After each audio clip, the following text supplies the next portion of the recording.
Buenos días, buenas tardes, buenas noches. Seguimos aquí con ustedes, como ya es costumbre, todos los sábados damos inicio en este gran proyecto de evangelización, en este canal de YouTube titulado 100 lecciones para aprender a predicar. Y como siempre, pidiéndoles sus apoyos, que le den manita arriba, suscribirse y compartirlo con otro para que de esa manera seas partícipe de este gran proyecto de formando evangelizadores. Bueno, entonces estamos invitados para seguir adelante. Hoy ya estamos el último sábado del 2024 y vamos a cerrar con un pequeño resumen de estos 17 temas que estuvimos viendo. Esos 17 temas que nos fueron llevando paso a paso. ¿Recuerdan ustedes cuando iniciamos con la lección uno? Iniciamos con la lección uno diciendo que en las Sagradas Escrituras encontrábamos diferentes citas donde dice proclamar, donde dice predicar. Por lo tanto, de ahí nos surge la idea que proclamar y predicar son sinónimos. Y el mandato que Jesús nos dice, ya como resucitado, en el Evangelio de San Marcos capítulo 16, versículo 15, nos dice, vayan por todo el mundo y proclamen la buena noticia a toda criatura.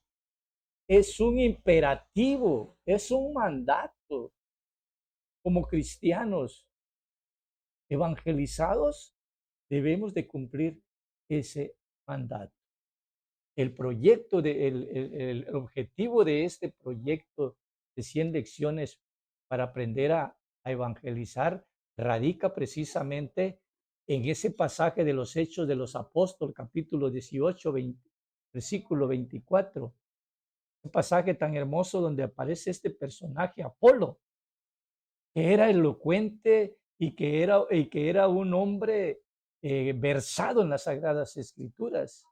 Sin embargo, le faltaba algo, dice ahí, ¿verdad? Donde Priscila y Aquila lo escuchan y lo invitan por separado a formarlo. La idea es que nosotros no se nos suba la prepotencia, el orgullo de creer que ya lo sabemos todos.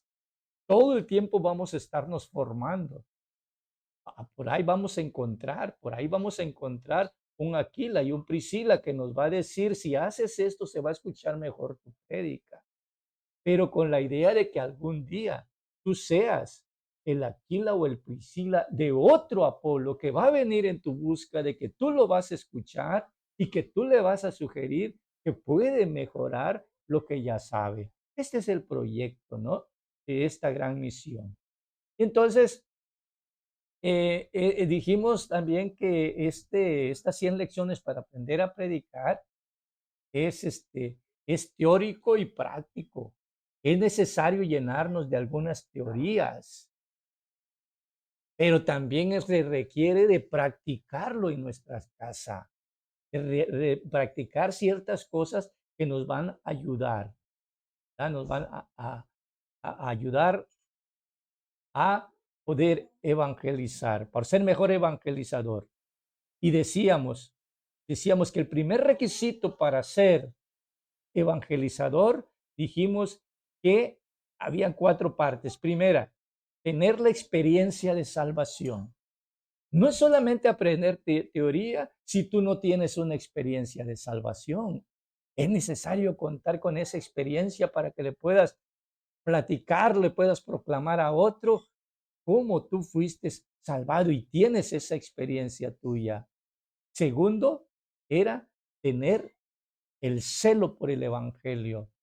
El celo por el evangelio no es el celo enfermizo, el celo humano, sino un celo santo que no me quiero separar del santo que es Cristo Jesús. Por lo tanto, como celo tanto a mi Señor, no me quiero separar de él. Celo por el evangelio.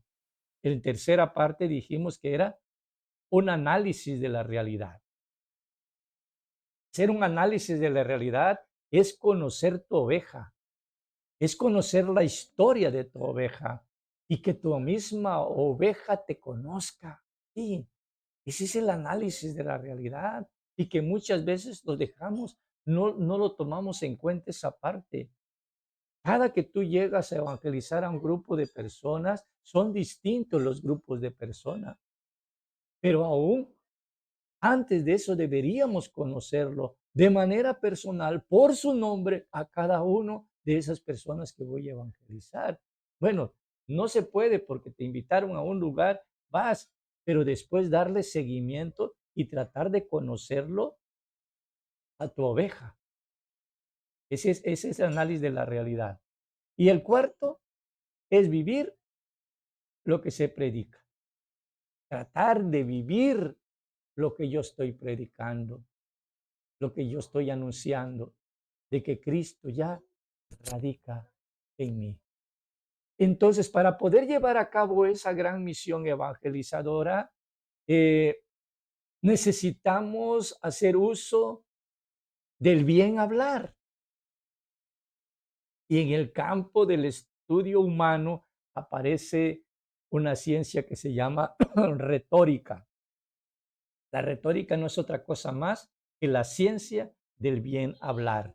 Y decíamos que desde los principios de preescolar, en primaria, te van enseñando ya la manera de cómo podemos expresarnos de manera verbal y de manera mímica. Entonces, uno de los requisitos del bien hablar es cumplir, y cada que estés dialogando con tu jefe, con tu esposa, con tu esposo, con tus amigos, con tus compañeros de trabajo, con tus ovejitas, el primer requisito es de que cuando tú hables debe ser un deleite para sus oídos, deleitar cuando estamos hablando. Luego, el segundo requisito es cómo verlo. Sacarlo de su pensamiento, de su forma, de lo que él concibe la vida, a otro proyecto al cual tú le estás presentando, moverlo, lo conmueves y luego lo persuades diciendo, yo quiero de lo que tú me estás ofreciendo. ¿Vamos bien? Entonces, vemos ahí entonces que evangelizar, porque también se evangeliza con el testimonio, que es lo principal. Pero cuando vamos a hablar de Jesús, tenemos que evangelizar con la palabra, con nuestra palabra humana. Por lo tanto, se requiere de un lenguaje verbal y un lenguaje no verbal. La mayor parte de nosotros solamente estamos hablando y nuestro cuerpo está sin moverse. Eso no es comunicación, o al menos no es lo que la retórica nos dice el arte del bien hablar. Entonces, vemos ahí que el lenguaje verbal se requiere o va a ser necesario de que practiques la entonación de la voz.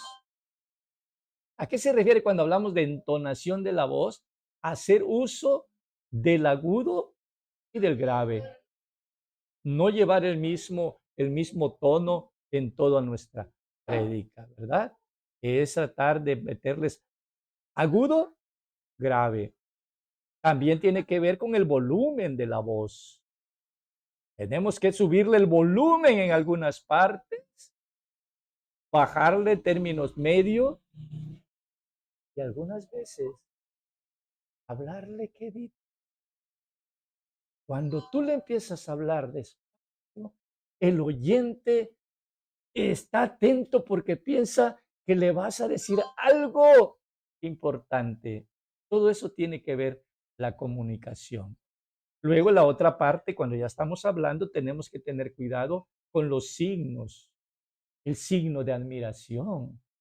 Cuando tú estás dando algo, una admirativa, se tiene que mostrar en tu rostro que estás diciendo algo admirativo. Pero cuando estás también interrogando, cuando estás leyendo la palabra o tú estás interrogando, tiene que escucharse. ¿Realmente ustedes quieren seguir a Dios? ¿Quiere ser discípulo de Cristo? Tiene que escucharse clarito que estás interrogando. Y cuando es un imperativo, también tiene que escucharse, tiene que notarse. Vayan por todo el mundo, anunciar la buena nueva. Es un mandato. Esos son los imperativos. Bueno, aparte de eso, tenemos que utilizar el lenguaje no verbal. Y ahí sí entran tus gestos, entran los movimientos de tus manos, entra el movimiento de tu cuerpo, etcétera, etcétera.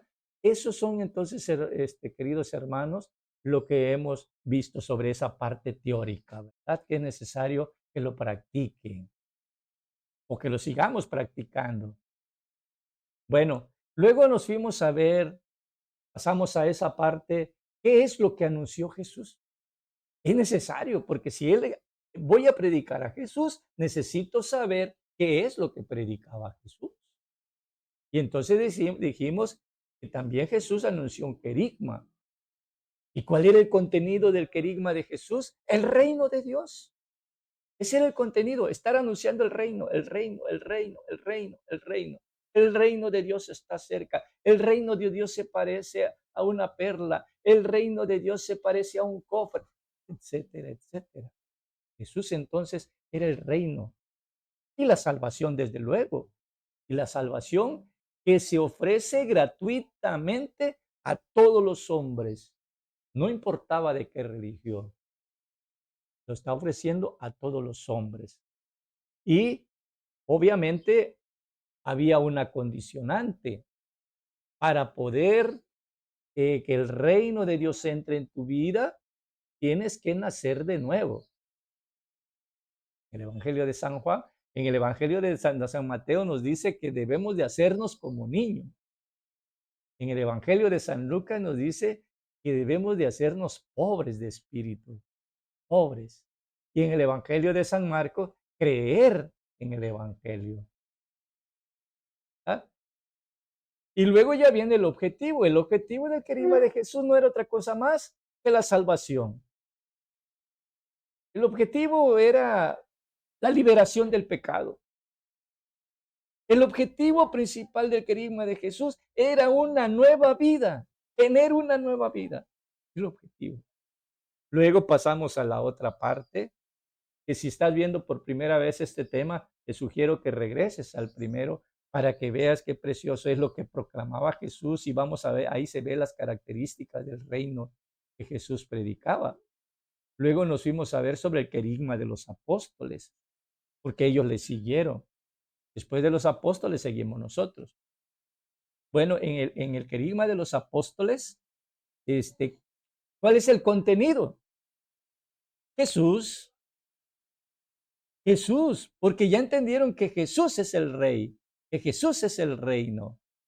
Pero ahora que los apóstoles van a proclamar a Jesús, pero un Jesús muerto, un Jesús resucitado y un Jesús glorificado. Obviamente también la salvación, porque Jesús es la salvación, tienen que ver lo que es la salvación. Jesús es el Salvador, Jesús es el Señor y Jesús es el Mesías. ¿Ya vieron qué diferencia hay entre lo que predicaba Jesús y predicaban los apóstoles? Bueno, también obviamente tiene que haber otra condicionante. Aquí ya lo que se requiere es creer, es creer. La fe. Si tú no tienes fe, o muchos de los que no tuvieron fe, no pudieron ser evangelizados por los apóstoles porque no tenían fe, o por aquellos que no querían convertirse. La conversión, entonces, la condicionante es creer y convertirse. Y la otra condicionante es confesar el señorío de Jesús, que tú lo estás haciendo tu Señor. ¿Y cuál es el objetivo principal del querigma de los apóstoles, queridos hermanos, hermanas? Recibir el don del Espíritu. Eso es. El objetivo es recibir el don del Espíritu. Si recibes el don del Espíritu, inmediatamente pasas a formar parte del cuerpo de Cristo. Es decir, tú mismo te das cuenta que requieres vivir en comunidad donde todos hablamos de la misma temática, de la misma experiencia. Ese es el objetivo de los apóstoles. Luego ya, lo que estamos concluyendo ya en la semana pasada fue lo que nos toca predicar a nosotros. Y si ustedes vieron que nos toca predicar a nosotros, son 7 temitas, 7 temas que lo fuimos dando con diferentes hermanos, José Luis, Denise, Eli y el hermano es Rogelio y un servidor, ¿verdad? ¿Para qué? Para que ustedes se dieran cuenta que cada uno tiene su propio estilo. Tú no necesitas copiar el estilo de Pepe Prado, de Salvador Gómez o de otros grandes predicadores que se me van. No necesitas. Tú, con tu propio estilo, vas a anunciar esa experiencia de salvación. Y entonces nos dimos cuenta, o no sé si te diste cuenta, que son 7 temas que dijimos que tienen que estar concatenados como una cadena, ¿no? Tiene que estar concatenado uno con otro. Es el amor de Dios, primer tema. Luego sigue el pecado. La salvación es Jesús. Fe y conversión. El señorío de Jesús, tema 5. Tema 6, la promesa del Padre. Y tema 7, que es comunidad, cuerpo de Cristo. Entonces, hermanos, esos temas decíamos que estos 7 temas están seriados. Si el hermano no llegó, el del tema número 5, que es el señorío de Jesús, entonces nos pasemos al tema 7. No, no, porque están concatenados unos con otros. Entonces, esos 7 temas es suficiente para proclamarle esa primera experiencia y de que todos los que fueron a vivir ese retiro puedan decir, yo quiero empezar esta nueva vida. Bueno, hermanos, ahí terminamos con este proyecto de esta partecita del 2024. Y vamos a empezar porque también es importante en enero, no te la pierdas. Vamos a entrar en en ese maravilloso plan de salvación que desde el inicio, cuando Dios crea el mundo, ya estaba el proyecto del hombre. No crió el mundo, el planeta, y después dijo, se me ocurre aquí que debe haber un hombre. No, ya estaba de ese proyecto, ya estaba. Entonces vamos a ir viendo las diversas etapas maravillosas del plan de salvación, que es una de las cadenas de la historia de Dios y del mismo pueblo. Vamos a ir viendo cómo desde el libro del Génesis, que Dios hace en 7 días todas las cosas, y en el quinto hace al hombre. Y luego, hermanos, vamos a ir sabiendo cómo de inmediatamente en el capítulo 3 de Génesis el hombre cae, porque quiere ser Dios. Y a partir de ahí vamos a ver la historia de los patriarcas, de Abraham, de Isaac, de Jacob, cómo fueron ellos siendo parte importante de esta cadena de salvación y que muy pronto también tú estarás ya siendo parte de esta historia de la salvación, porque la historia de la salvación continúa. La historia de la salvación continúa. En la última página de la Biblia está en blanco para que ahí quede escrita tu historia. ¿Cómo contribuiste en esta historia de la salvación? Encontramos entonces, vamos a ver de los patriarcas, luego vamos a ver la parte de la esclavitud, que ellos van con rumbo ya en esa tierra prometida que le ofrecen a Abraham y que cómo llegan a caer en Egipto y que ahí tardan por más de 400 años viviendo en la esclavitud y siendo sometidos, pero que después se ve la mano poderosa de Dios que los libera de esa esclavitud. Luego vamos a ver el periodo de los jueces. El periodo de los jueces, que también eran gente común como tú, como yo, y que Dios los elegía para ir a salvar su pueblo. Y así vendría ya también el periodo de la monarquía, ¿sí? Del primer rey, del segundo rey, y cómo viene estas cuestiones históricas, y ahí se viene, y que no me quiero adelantar más, porque entonces nada más te lo comento para que te animes, para que sigas con nosotros en este gran proyecto, invites a otros y que nos sigas apoyando, subiendo tu manita arriba, hermano, subiendo tu manita arriba. Espero pues que este proyecto de Dios sea benéfico para ti, que nos ayude a ser mejores evangelizadores y para que luego formar a otros evangelizadores.